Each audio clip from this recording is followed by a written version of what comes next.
الشیطان اللعین الرجیم بسم اللہ الرحمن الرحیم نحمده ونصلی علی رسولہ الکریم وعلی آلہ الطیبین الطاہرین المعصومین ولعنۃ اللہ علی اعدائهم اجمعین اللہم صلی علی محمد وعلی محمد وعجل فرجهم اللهم صل على محمد وعلى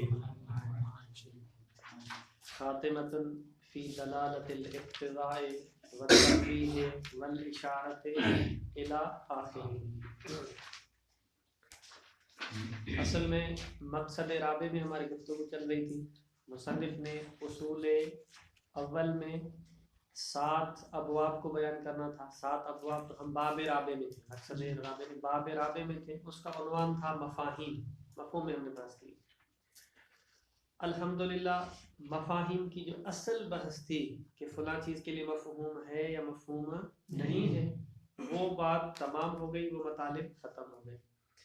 مصنف یہاں پہ فرما رہے ہیں کہ ایک عنوان ہم ذکر کر رہے ہیں بعنوان خاتمہ، کہ فقہا حضرات کی زبان پر اور اسی طرح اصولی حضرات کی زبان پر کچھ ادلہ اور دلالات کا ذکر ہوتا ہے۔ کہتے ہیں کہ یہ جو بات ہے من باب الاشارہ ہے، من باب دلالت الاشارہ ہے، من باب دلالت التنبیہ ہے، من باب دلالت الاقتضاء ہے۔ ایسی بات کرتے ہیں، لیکن وہ جو باب اقتضاء ہے، دلالت ہے، اشارہ ہے، اس کی بحث کہاں ہوئی ہے، اصول کے کس کونے میں اس کو مطرح کیا گیا ہے، یہ ملتا نہیں ہے۔ لہذا ہم کوشش کر رہے ہیں کہ بے عنوان خاتمہ، مصنف فرماتے ہیں بے عنوان خاتمہ کچھ چیزوں کو آپ کی نظر کرے تاکہ یہ بات فائدے سے خالی نہ رہے۔ ان قسم کی اب باتوں سے آپ مستفید ہوتے رہیں، خصوصاً جب یہ باتیں باقی کتب میں آپ کو نہیں مل رہی۔ تو اس وجہ سے مرحوم مظفر کو ہمارا احساس تھا کہ یہ باتیں آپ کو اور کہیں نہیں ملیں گی، جبکہ ہماری ابحاث میں اس کا تذکرہ بھی ہوتا ہے۔ چلے یہ تو بات واضح ہو گئی نا کہ مصنف ہمارے فائدے کی بات کر رہا ہے، لیکن بے عنوان خاتمہ اس مطلب کو ذکر کر کے ہماری بحث سے اس کا کیا ربط تھا کہ اس کو جو ہے نا یہاں پہ ذکر کریں؟ کچھ تھوڑا تو ربط بننا چاہیے نا، بالکل اجنبی بحث تو نہیں ہونی چاہیے۔ مصنف کہتے ہیں ہاں ربط ہے، انشاءاللہ یہ آپ کو معلوم ہو جائے گا۔ اس کو مصنف جو ہے وہ بے عنوان تنبیہ یوں بیان کرتے ہیں۔ دیکھیں ہمارے پاس ایک دلیل ہے جس کو ہم دال کہتے ہیں، اور جس پر وہ دلالت کرتی ہے وہ دلیل، اس کو مدلول کہتے ہیں۔ تو ادلہ یا دلیل اور اس کے آگے مدالیل ہے۔ مدالیل یا منطوقی ہوں گے، یعنی وہ بات جو ہمیں سمجھ میں آ رہی ہے وہ نطق کے کلام سے سمجھ میں آ رہی ہے، اس کو ہم کہیں گے مدلول منطوقی۔ مدلول منطوقی کا مطلب ہے کہ اس پر جو چیز دلالت کرنے والی ہے دلالت مطابقیہ کے ذریعے، لہذا یہ مطلب ہمیں سمجھ میں آ رہا ہے، لہذا یہ جو ہے وہ مدلول منطوقی ہے۔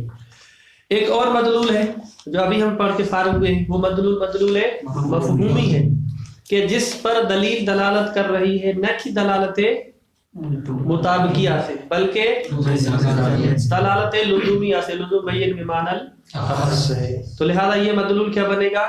مدلول مفہومی بنے گا۔ ایک منطوقی ہو گیا اور ایک جو ہے وہ مفہومی ہو گیا۔ مصنف فرماتے ہیں کچھ اور مدالیل بھی ہیں، وہ اور مدالیل بھی ہیں جو ہے مدلول، وہ دال ہے، اس دال کا ایک مدلول ہے جو نہ مدلول منطوقی ہے، یعنی دلالت مطابقیہ نہیں ہے، اور نہ مدلول مفہومی ہے، کیونکہ مدلول مفہومی کے لیے ضروری ہے کہ لزوم بین بمعنی الاخص ہونا چاہیے، وہ بھی نہیں ہے۔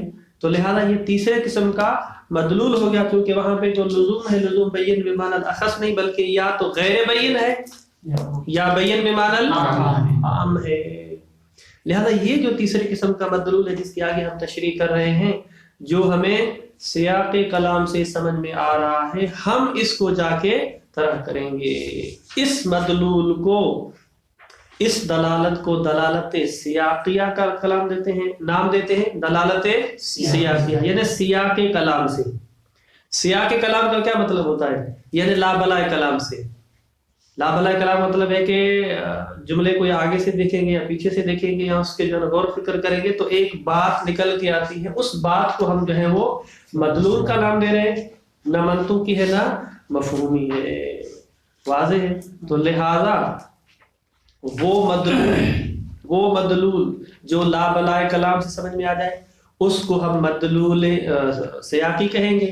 اس مدلول سیاقی کے اندر جو ہے وہ 3 دلالات ہیں، دلالت اقتضاء، تنبیہ اور اشارہ. ہر ایک کی جو ہم الگ الگ سے بحث کریں گے. واضح ہے؟ پہلے اس کو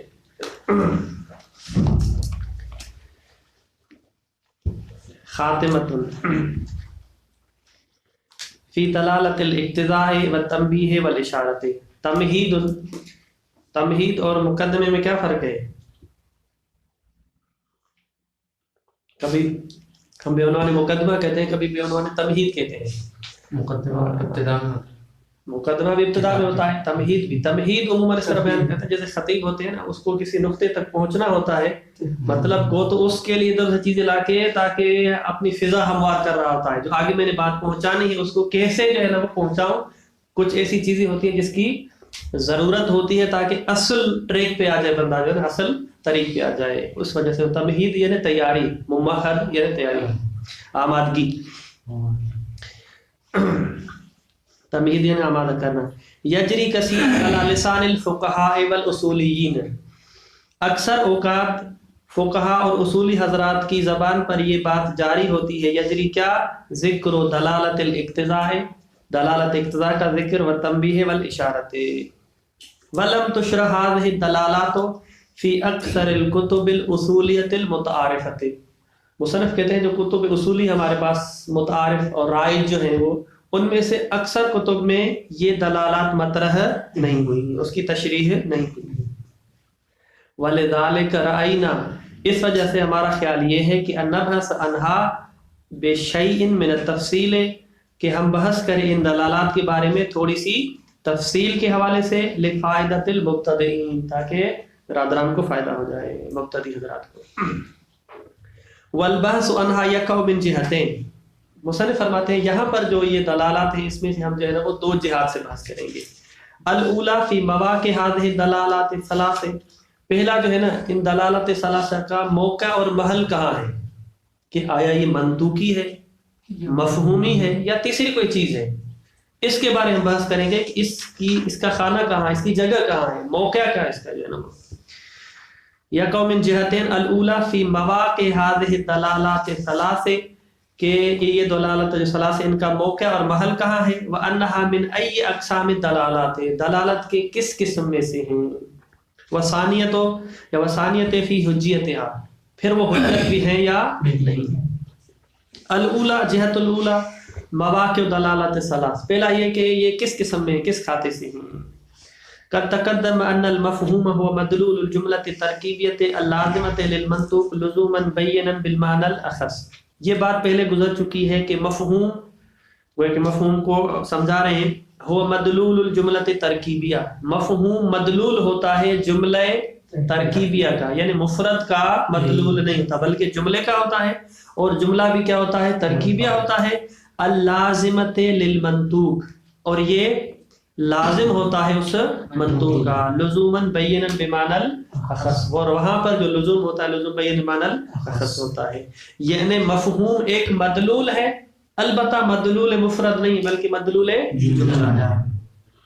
ويقابله المنطوق الذي هو مدلول ذات اللفظ بدلالة المطابقیت. اس کے مد مقابل منطوق ہے کہ جو منطوق مدلول ہوتا ہے ذات لفظ کا، جو دلالت مطابقیہ کے ذریعے ہمیں سمجھ میں آتا ہے. منطوق یعنی جہاں پر دلالت مطابقیہ ہو، آسان سی زبان میں.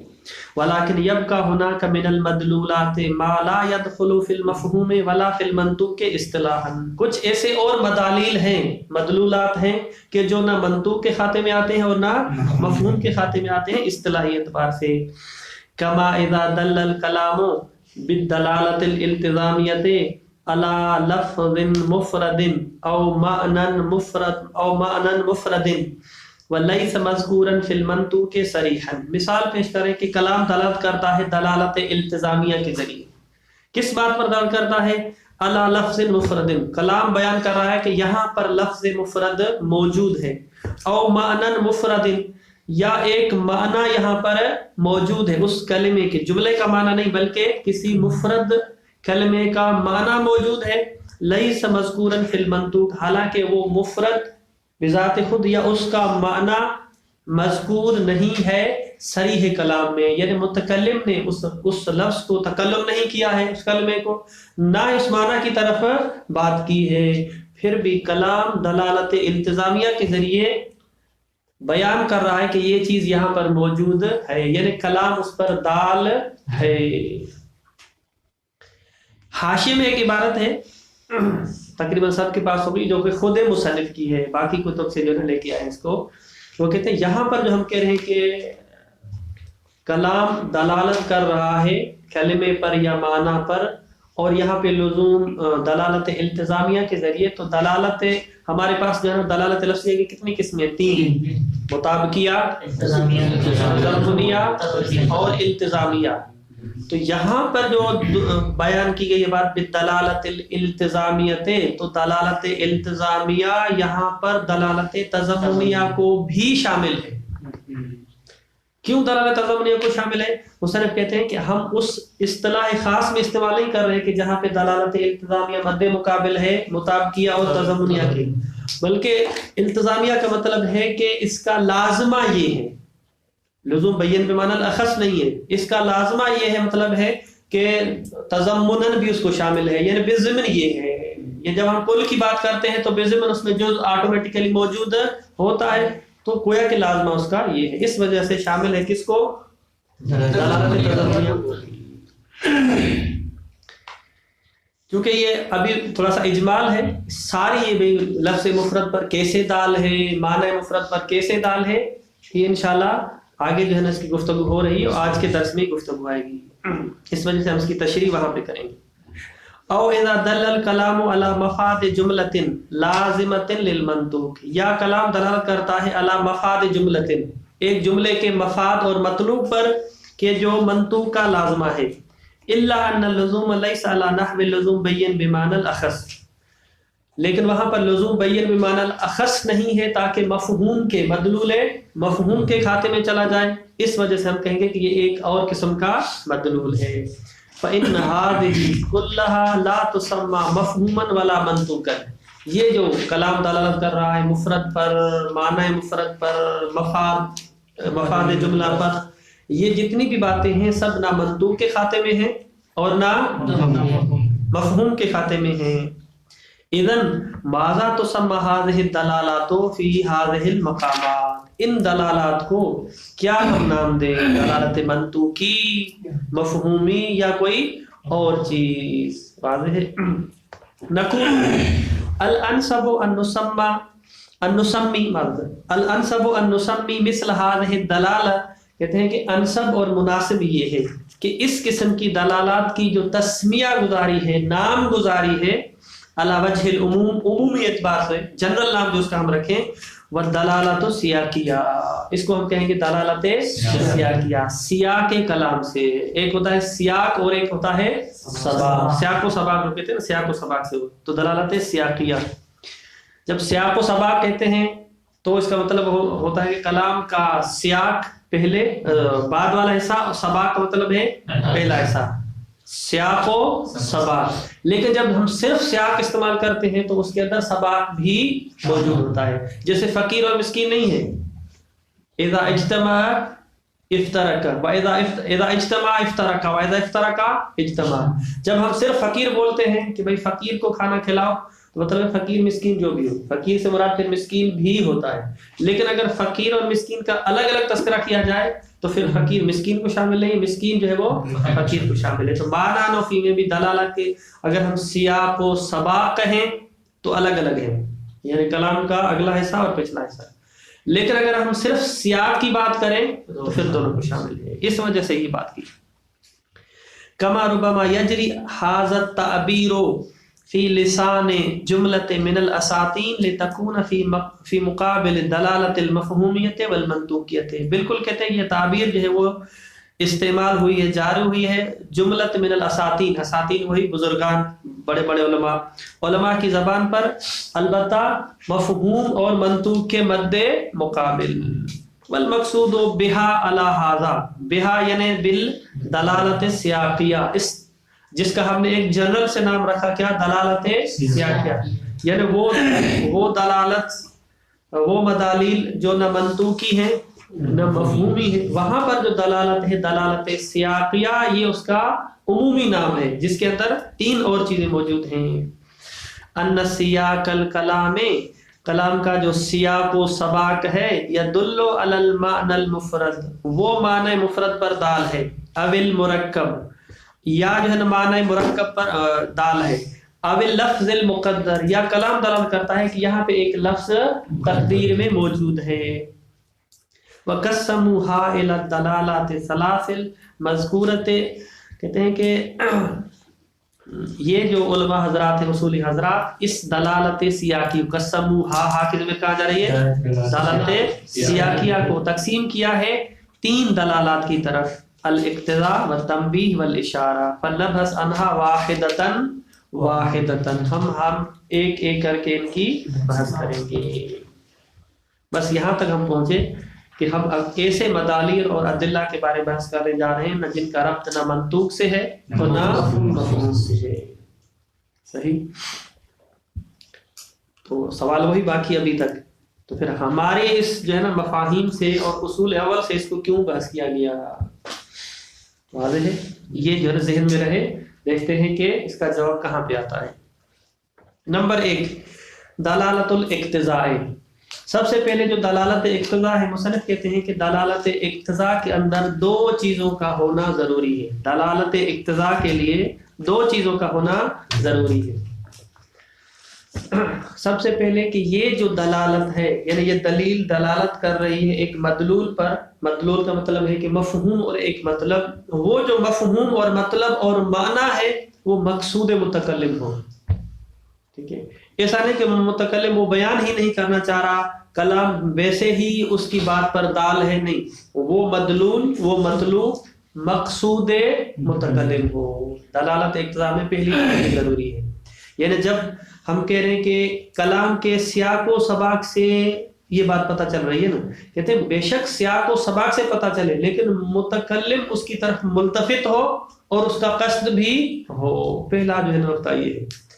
دوسرا نقطہ یہ کہ وہ جو ہم کہہ رہے ہیں کہ متکلم کی بات سے یہ سمجھ میں آ رہی ہے، چاہے کلمہ ہو، چاہے معنی ہو، چاہے جو بھی ہو، اگر اس کو ہم ہٹا دیں تو پھر بات درست نہ ہو. یا تو عقلاً درست نہیں ہے، یا تو لغت کے اعتبار سے درست نہیں ہے، یا تو شریعت کے اعتبار سے درست نہیں ہے، یا تو عرف کے اعتبار سے درست نہیں ہے.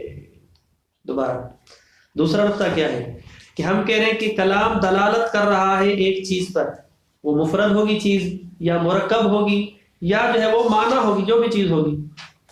اگر وہ چیز ہم ہٹا دیں ٹھیک اس کلام سے اور کہیں کہ یہاں پر نہیں ہے، تو وہ جو کلام متکلم نے بیان کیا ہے اس کا درست ہونا مشکل ہو جائے، اس کا صحیح ہونا، صادق ہونا، ٹھیک ہونا مشکل ہو جائے. یا تو عقلاً مشکل ہے، یعنی عقلی اعتبار سے ممکن ہی نہیں کہ ایسا کلام جو ہے نا ایسی کی بات ہو، یا تو شرعی اعتبار سے شریعت اس کو صحیح نہیں مانتی، یا جو ہے نا لغوی اعتبار سے یعنی ترکیب کے اعتبار سے، نحو کے اعتبار سے وہ کلام باطل ہونا لازم آتا ہے. اس وجہ سے ہم مجبور ہیں کہ کہیں کہ کلام دلالت کر رہا ہے کہ یہاں پر یہ کلمہ یا یہ معنی موجود ہے. واضح ہے. اگر یہ 2 نقطے موجود ہیں تو ہم کہیں گے کہ اس قسم کی دلالت کو دلالت اقتضاء، یعنی یہ دلیل تقاضا کر رہی ہے، یہ دلیل تقاضا کر رہی ہے کہ یہاں پہ یہ لفظ ہونا چاہیے، اس وجہ سے تقاضا کی بنا پر ہم نے اس کو دلیل اقتضاء کا نام دیا. واضح. اس کی 5-6 جو ہے مثالیں اور مورد مصنف بیان کر رہے ہیں، تو ہم خارج سے بیان کریں گے تو فائدہ نہیں، اس وجہ سے عبارت میں بیان کریں گے.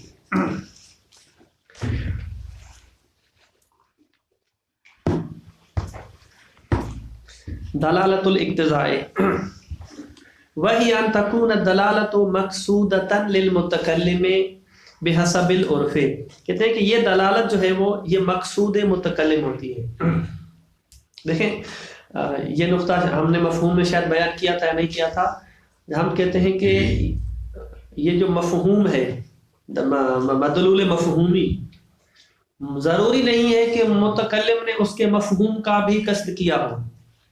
جملے کا جو مفہوم بن رہا ہے ضروری نہیں ہے کہ متکلم اس کی طرف ملتفت بھی ہو. مثلا کوئی بات کہتے ہیں، ثقلین صاحب کوئی بات کرتے ہیں، مثال کے طور پہ ہم کہتے ہیں آپ کی بات کا یہ مطلب ہے، یہ مطلب ہے نا، یہ مفہوم ہے. وہ کہتے ہیں نہیں میں نے تو یہ مفہوم نہیں لیا، مطلب ہے کہ ملتفت نہیں ہوتے ہیں. تو مفہوم میں ضروری نہیں ہے کہ متکلم کے وہ مقصود میں اور التفات میں ہو، لیکن اس دلالت میں حتماً ضروری ہے کہ ملتفت ہو.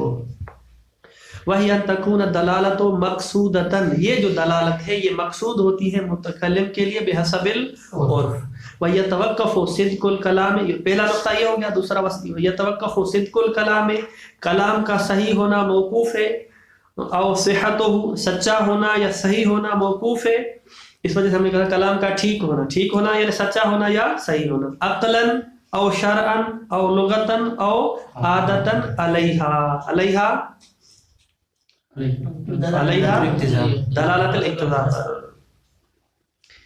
مثالها قوله صلی اللہ علیہ وآلہ وسلم لا ضرر ولا ضرار فی الاسلام. یہ جو ہے نا کلام ہے، متکلم نے یہ بیان کیا، پاک پیغمبر نے کہا کہ لا ضرر ولا ضرار فی الاسلام، اسلام میں نہ ضرر ہے نہ ضرار ہے. یعنی اسلام نہ اجازت دیتا ہے کہ خود کو ضرر پہنچائیں اور نہ اجازت دیتا ہے کہ کسی اور کو ضرر پہنچائیں، نہ ضرر کو قبول کریں اور نہ ضرر کو تعدی کریں. سمرہ ابن جندب ڈالیں، مشہور جو واقعہ آپ نے سنا ہوا ہے. ایک شخص تھا، تو ایک انصاری تھا مدینے میں، اس کے جو گھر تھا کھیت کے قریب، اس کے ساتھ زمین جو تھی سمرہ ابن جندب کی تھی، وہ بھی مسلمان تھا. وہ کھیت میں کھجور کا ایک درخت تھا، لیکن کبھی کبھی کھجور کا درخت کیا ہے تھوڑا سا ٹیڑھا ہو جاتا ہے، تو ٹیڑھا ہو کے اس شخص کے گھر تک جو ہے نا اس کی جو کھجوریں ہوتی تھی اس کے گھر تک آتی تھی. یہ کھجوریں ہیں تو ظاہر بات ہے مالک کون ہے؟ سمرہ بن جندب ہے.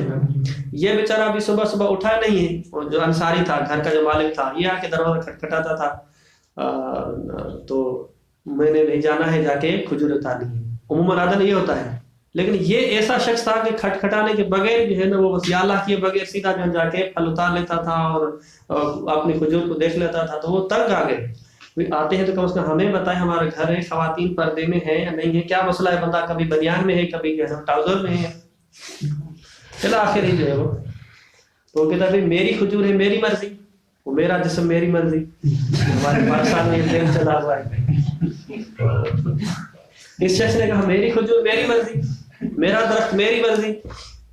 تو پاک پیغمبر نے اس کو بلایا، بلانے کے بعد کہا کہ دیکھیں اب آپ اس کو یہ اذیت مت دیں اور آپ بتا کے آئیں. اس نے کہا نہیں میں نہیں بتا کے آؤں، نہیں آؤں گا. اس نے کہا اچھا ٹھیک ہے، ہم اس کھجور کے بدلے جو ہے نا ہم آپ کو ایک اور کھجور دے دیتے ہیں تو اس کی ہو جائے. اس نے کہا یہ بھی میں نہیں کروں گا. تو پاک پیغمبر نے کہا اس کو کہ چلیں اس ایک کھجور کے بدلے میں ہم آپ کو جنت میں ایک کھجور دیتے ہیں، اس کے پیسے بھی دیتے ہیں آپ کو. کہتے ہیں یہ بھی مجھے قبول نہیں ہے. جتنی آفر کر سکتے تھے پاک پیغمبر آفر کی، لیکن اس نے قبول نہیں کی. تو وہاں پر پاک پیغمبر کہا لا ضرر ولا ضرار فی الاسلام، اسلام میں کسی کو نقصان پہنچانا، کیونکہ اس بیچارے کی ظاہر بات ہے وہ کہ کسی کام میں مشغول ہیں کیسے ہیں. تو وہاں پر یہ جملہ فرمایا کہ کسی کو ضرر پہنچانا اسلام اس کی اجازت نہیں ہے. یہ تو حدیث کا بیک گراؤنڈ ہے. ما نحن فی میں شاہد کیا ہے؟ کہتے ہیں کہ ما نحن فی میں ہم نے دلالت اقتضاء کی تعریف کیا کی تھی کہ کلام دلالت کرتا ہے کہ یہاں پر کوئی نہ کوئی چیز مقدر ہے.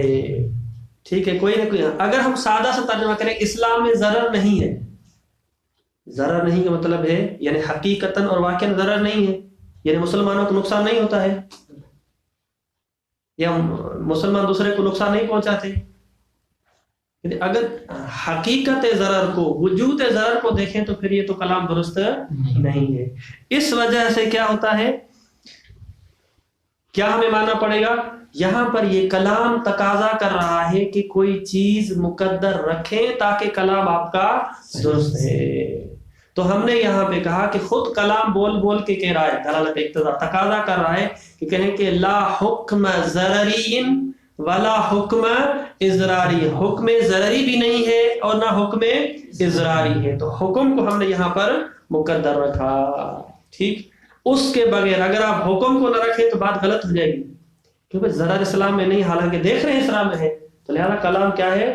کذب لازم آئے گا. اس وجہ سے ضروری ہے کہ ایک چیز کو ہم مقدر رکھیں. واضح ہے؟ فَإِنَّ صِدْقَ الْكَلَامِ يَتَوَقَّفُ، کہتے ہیں کہ کلام کا صادق آنا، کیونکہ پاک پیغمبر نے کہا کہ ضرر نہیں ہے اسلام میں، حالانکہ ہم دیکھ رہے ہیں کہ ضرر ہے، تو پھر کیا رکھنا پڑے گا؟ کوئی چیز رکھے تاکہ فَإِنَّ صِدْقَ الْكَلَامِ يَتَوَقَّفُ موقوف علی تقدیر الاحکام، کہ مقدر میں آپ جو ہے نا احکام رکھیں، حکم رکھیں کہ لا حکم ضرری یا لا احکام ضرری والآثار شرعیت، اثر شرعی وہی حکم سے تعبیر ہے. لتکون ہی المنفیت حقیقتاً، تاکہ جب نفی کی جا رہی ہے لا کے ذریعے لا ضرر نہیں ہے تو کہیں کہ نا حکم نہیں ہے، تو واقعی حکم نہیں ہے. لتکون ہی یعنی احکام اور آثار، یہ جو آثار ہیں اس کی نفی کی جائے حقیقتاً. کیوں ہمیں یہ ضرورت پیش آئی؟ لوجود ضرر و ضرار قطعا عند المسلمین، اس وجہ سے یہ تو قطعی اور یقینی اور واضح سی بات ہے کہ مسلمانوں کے ہاں ضرر اور ضرار دونوں موجود ہیں. فیکون النفی المضر فیکون نفی للضرر باعتبار نفی آثارہ شرعیت و احکامہ. بس ما نحن فی میں ضرر کی نفی کرنا کہ لا ضرر، اس کی نفی کرنا کس اعتبار سے ہے؟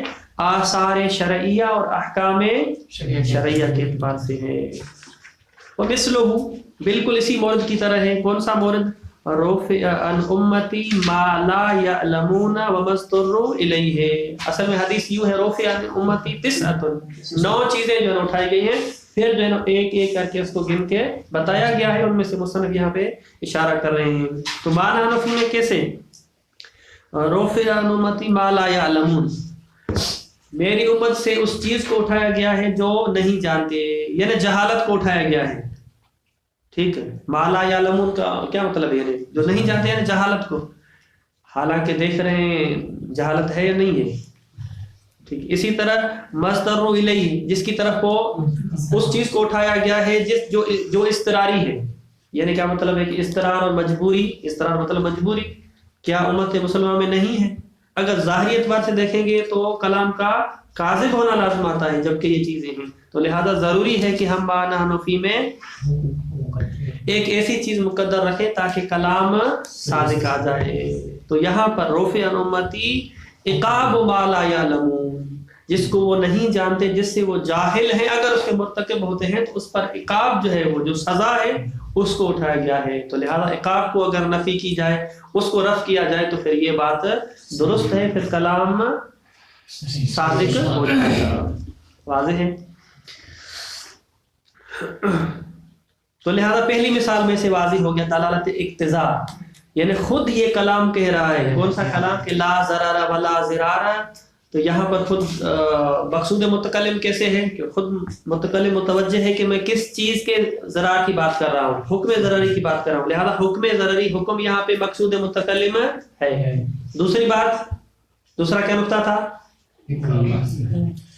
کہ صدق کلام یا صحت کلام اس پر جو ہے وہ موقوف ہو. اس پر بھی یہ بھی ہمیں کہاں سے پتہ چل رہا ہے؟ خود کلام سے. تو جب لا ضرر ولا ضرار دیکھ رہے ہیں کہ واقعی جو ہے نا کلام صادق نہیں ہے، مگر یہ کہ ہم یہاں پہ آثار کو اور احکام کو مقدر مانتے ہیں. دوسری مثال، ومثال آخر قولہ صلی اللہ علیہ وآلہ وسلم لا صلاۃ لمن جارہ المسجد الا فی المسجد. اس کا سادہ سے ترجمہ یہ ہے کہ لا صلاۃ لمن، اس شخص کی نماز نہیں ہے، جارہ المسجد، مسجد جس کا ہمسایہ ہے، الا فی المسجد، مگر یہ کہ مسجد ہے.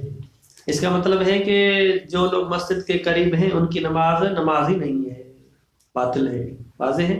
جو شخص یعنی دیکھیں لا صلاۃ نماز ہی نہیں ہے، یعنی نماز نہیں مطلب نماز باطل ہے. کس کی؟ لمن اس شخص کی، جارہ جس شخص کا جار ہے. کون سا جار ہے؟ کون جار ہے؟ مسجد. مسجد اس کا جیران ہے، یعنی مسجد اس کے ہمسائے میں. خلاصہ کلام یہ.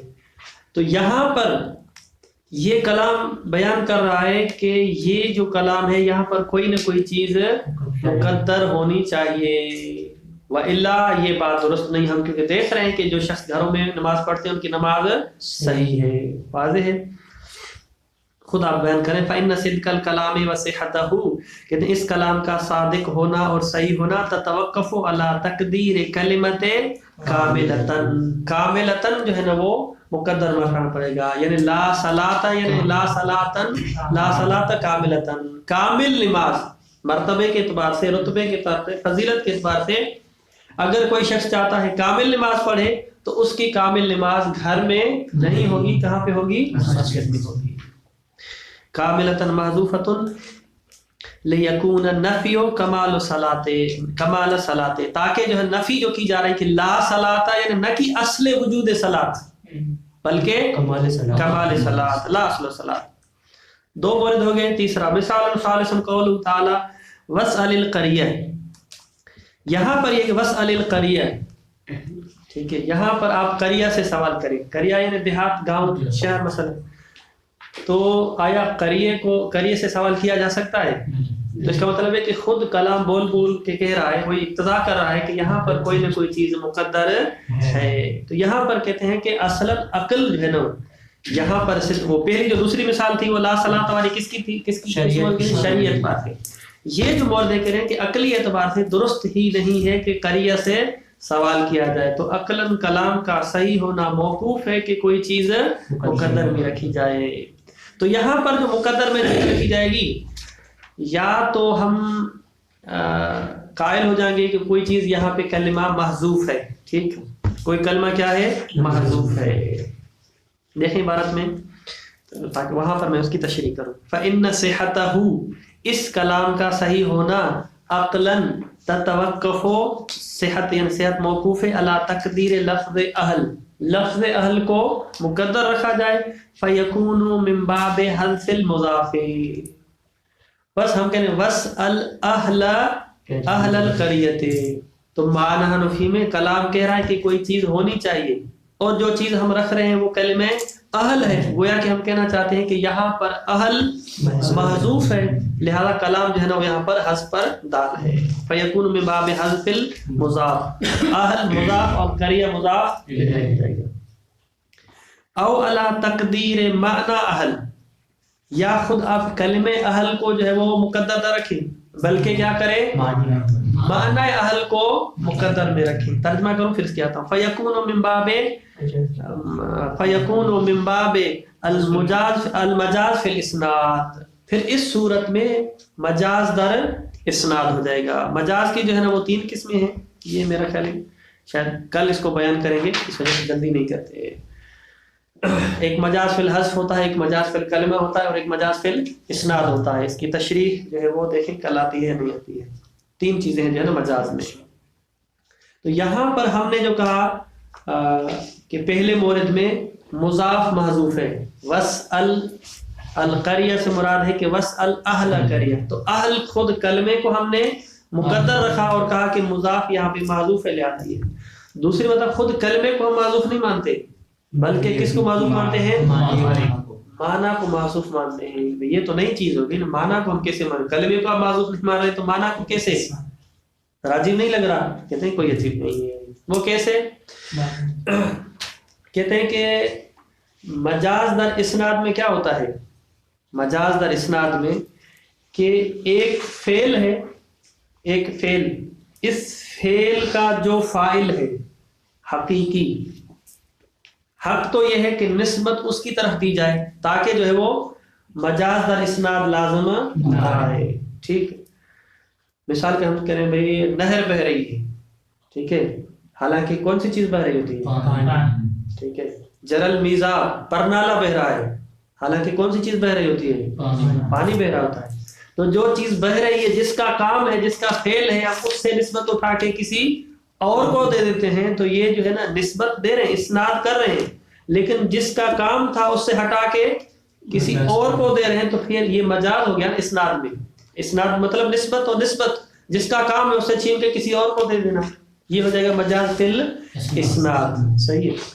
تو مجاز فی الاسناد میں کیا ہوتا ہے کہ جس کا جو فعل ہے حقیقتاً، ٹھیک ہے، ہم اس حقیقت سے ہٹ کے ذرا مجاز گوئی میں آ جاتے ہیں، مجاز گوئی میں آ جاتے ہیں اور پھر وہاں پہ مجاز گوئی کرتے ہیں. تو لہذا اس قسم کے مورد کو کیا کہتے ہیں؟ مجاز فی الاسناد.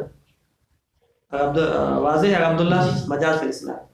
ما نحن فی میں کیسے مجاز فی الاسناد لازم آتا ہے؟ کہتے ہیں کہ حقیقت تو یہ تھا کہ آپ جو ہے نا وہ اہل قریہ سے سوال کریں. سوال کا متعلق کون ہے؟ اہل قریہ ہے. حقیقت یہ ہے نا کہ کس سے سوال کیا جائے؟ گاؤں والوں سے کیا جائے. اب ہم کیا کر رہے ہیں؟ اس گاؤں کو بے منزلت اہل بنا رہے ہیں. ٹھیک ہے، ہم جو ہے نا اعتبار کرتے ہیں، جائگزین قرار دیتے ہیں قریہ کو اہل قریہ کے، گویا کہ قریہ بے معنی اہل قریہ. یعنی اس طرح ہم فرض کرتے ہیں وہ جس سے سوال کیا جانا چاہے تھا اس کی جگہ پہ کسی اور کو لے کے آتے، وہ کیا ہے؟ قریہ ہے، جس کی یہ حقیقت نہیں تھی. تو گویا کہ ہم ایک مجاز گوئی کر رہے ہیں. جب مجاز گوئی کر رہے ہیں تو اس کا مطلب ہے کہ یہاں پر مجاز فی الاسناد ہے. تو لہذا ما نحن فی میں اہل کلمہ مقدر نہیں رکھ رہے، بلکہ کہہ رہے ہیں کہ قریے سے مراد اہل قریہ ہے. ٹھیک ہے، کلمہ ہم نہیں لایا ہے. پہلے اور دوسرے فرق کیوں کریں گے؟ پہلے میں ہم خود اہل لے کے آ رہے ہیں تو لہذا یہاں پر مضاف کو محذوف مان رہے ہیں. واضح ہے، یہاں پر بھی مجاز گوئی کر رہے ہیں لیکن مجاز گوئی کلمہ کو محذوف مان کے. دوسرا جو ورد اس میں کیا کر رہے ہیں؟ خود کہہ رہے ہیں کہ یہ جو قریہ ہے اس کے اندر اتنی صلاحیت ہے کہ یہ اہل قریہ کا معنی دیتا ہے. جس طرح جرل میزاب اور پانی بہتا ہے، گویا کہ اس کو اس منزلت پہ رکھ رہے ہیں، اس کو یہ نسبت دے رہے ہیں، یہ اعتبار دے رہے ہیں. تو لہذا یہ اعتبار کلمے سے مربوط نہیں بلکہ کس سے مربوط ہے؟ معنی سے مربوط ہے. تو لہذا یہاں پر ہم اہل کا معنی مقدر میں رکھ رہے ہیں. واضح ہے سید قاسم؟ اب دوبارہ ترجمہ دیکھیے. فإن صحته عقلا تتوقف على تقدیر لفظ اہل فیکون من باب حذف المضاف. یہاں پہ جو ہے مضاف الیہ کو ہونے معذور او علی تقدیر معنی اہل، یا جو ہے نا یہاں مانیں گے کہ اس قریہ سے پہلے اہل کا معنی جو ہے نا وہ مقدر ہے. فیکون من باب المجاز فی الاسناد، یہاں پر جو ہے نا مجاز فی الاسناد جائے گا. یعنی کیسے؟ یعنی نزل القریۃ منزلۃ من یسأل عنہ، قریے سے سوال کیا نہیں جا سکتا لیکن ہم قریے کو اس طرح رکھ رہے ہیں کہ من یسأل عنہ ہو جائے گا. اس کو مجاز عقلی بھی کہتے ہیں، مجاز سکاکی بھی کہتے ہیں، اس کے مختلف جو ہے وہ نام ہیں. مثال رابع قولہم آتک عبدک انی علی الف. یہ جو مثال ہے، مثال کیا ہے کہ آتک یعنی آزاد کریں، عبدک اپنے غلام کو. مثلا الف کہہ رہا ہے، علی کہہ رہا ہے حسن کو، علی کہہ رہا ہے حسن کو کہ آتک عبدک، آپ اپنے غلام کو آزاد کریں میرے بدلے. ٹھیک ہے، میری طرف سے 1000 میں آپ کو دے رہا ہوں کہ اس غلام کو آپ میری طرف سے آزاد کریں. تو یہاں پر یہ جو کلام ہے شرعاً صحیح نہیں ہے، کیونکہ غلام ہے حسن کا. جب حسن کا غلام ہے تو وہ علی کے بدلے علی کی طرف سے کیسے آزاد ہوگا؟ واضح ہے.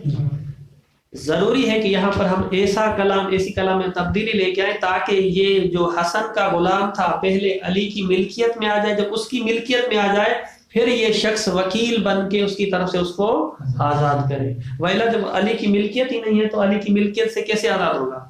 دیکھیں گے اس بات کو. فَإِنَّ صِحَّةَ هَذَا الْكَلَامِ شَرْعًا، یہ جو کلام کا صحیح ہونا ہے، صحیح ہونا موقوف ہے تتوقف علی طلب تملیکہ اولا لہ بألف. موقوف اس بات پر اللہ طلب تملیکہ ہی، کہ وہ جو علی ہے پہلا جو شخص ہے طلب کر رہا ہے کہ تملیکہ ہی اولا، کہ اس کو پہلے میری ملکیت میں دے دیں، یعنی مجھے بیچ دیں تاکہ میں اس کا مالک بن جاؤں. بألف، الف کے بدلے میں 1000 میں. کیوں؟ لأنه لا عتق الا فی ملک، جب اس کا ہے ہی نہیں، اس کی ملکیت میں نہیں ہے تو پھر عتق بھی نہیں ہوگا، آزاد بھی نہیں ہوگا. فیکون تقدیر ملکنی العبد، گویا کہ تقدیر میں یہ ہو جائے گا